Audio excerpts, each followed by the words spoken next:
Hello friend, welcome back to Diesel Mercedes YouTube channel. And let's look together in this video what it takes or what you should be aware of when you are buying used Mercedes-Benz vehicle. And like with all other vehicles, there is a simple advice. Buy Mercedes-Benz which is at the best shape and was maintained the best you can afford with your budget. And you are asking why? Well, it's very simple. There is a saying, there is not such a thing like a cheap Mercedes-Benz.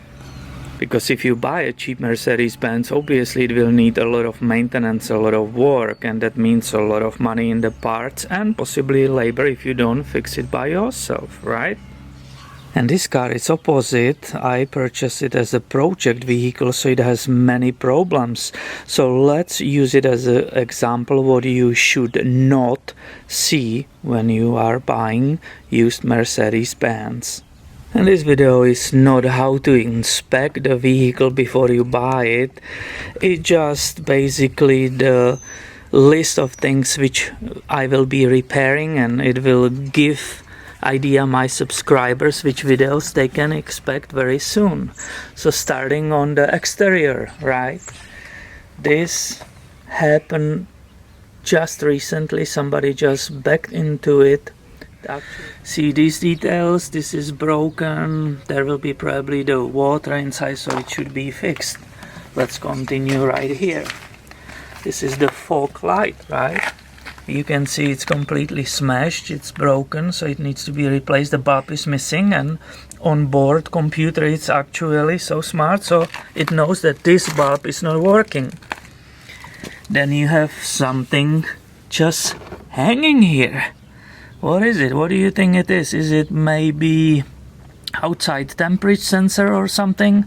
So you definitely don't want to see that. You definitely don't want to see the cracks in those lamps, because that can bring the water inside and cause some problems, right? You check your key if the locks are working properly, and here you will see the perfect example of the bouncing lock. Oh, now it worked good, so let's go down. Did you see that?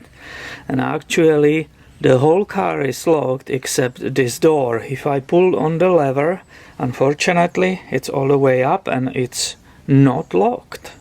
Look at these broken parts. Do you know where they belong? I'm sure you know. You will see right in the second. This is the driver door panel. The handle is missing, and somehow they were able to rip it off on the other side too. Look at the parking brake. There's absolutely no resistance in it, and it's not working at all. Another thing which needs to be fixed. Looking under the hood. Oh, nice plastic cover. Everything looks pretty good, doesn't it, huh? Well, let's go and take off that cover. I will go ahead and carefully remove that. Let's see what we will find there. Ay, not so good, not so good. The valve cover breather, it's puking oil, so much that this coil is actually being wet from it. Look at all that mess which is there. That's probably the red damage. I saw like a very small bite in one of those wires. That's very dangerous. Now both valve covers are leaking, right? You see those gaskets, they just cannot hold that oil anymore. So there's a bunch of work right here. And if you don't work on it, you will probably smell it because it will go on the exhaust. I will give you some really important hint in the back here. This vehicle, when you one day will need a spare tire, which is the small one underneath there, actually needs a special screws. So absolutely make sure that you have these bolts to mount that spare tire. because these bolts are way shorter than the bolts which are on the aluminum rims outside. The owner of this car once needed a spare.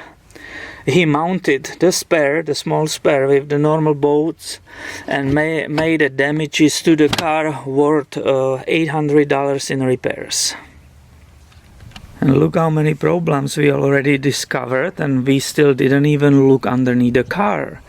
I can already tell you that both front axles for that 4MATIC, they have ripped those rubber boots, so these needs to be replaced too. And we are still not speaking about some possible leaks from engine and transmission. So as you can see, this vehicle was lacking some maintenance from the previous owner, and if you will give it to the shop, that will cost thousands and thousands of dollars to repair. The main problem actually on this car that the transmission is not shifting properly, so that will be thing which I will be dealing with first. It really needs my attention, and it will be the first project. So I hope this gives you great idea which repairs are coming from this vehicle which I have right here. I hope you enjoy this video and stay tuned, and also check the Facebook page for the updates, and thanks for watching and have a wonderful day.